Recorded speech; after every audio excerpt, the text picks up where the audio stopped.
La croissance post-traumatique se caractérise par des changements positifs dans la vie d'un individu, par la confrontation à l'adversité et aux événements traumatisants, comme par exemple la mort d'un proche, un accident ou une agression. Les situations extrêmes qui surprennent le sujet l'obligent à se connecter à son instinct de survie pour s'adapter. Elles lui permettent de repousser les limites de soi en allant puiser dans les ressources intérieures qui étaient ignorées jusqu'à là. Les épreuves traumatiques vécues donnent la possibilité au sujet de voir le monde différemment. Elles sont semblables à un tremblement de terre psychologique où les schémas et les croyances fondamentales sur la vie s'effondrent et sont remis en question.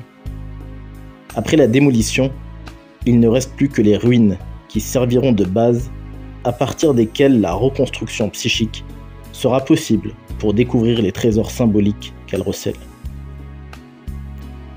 Parmi les exemples historiques connus, Malcolm X incarne bien ce phénomène de croissance post-traumatique. Enfant noir du Michigan, issu d'une famille modeste qui subit les violences du Ku Klux Klan, Malcolm X connut la misère, les deuils, la peur et les humiliations raciales.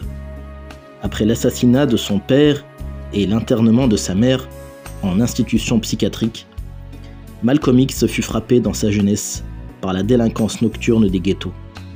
Il fut condamné à 10 ans de prison pour vol et trafic de drogue. Pendant son incarcération, il se consacra entièrement au savoir et à la culture, dont il fit une arme contre l'oppression raciale.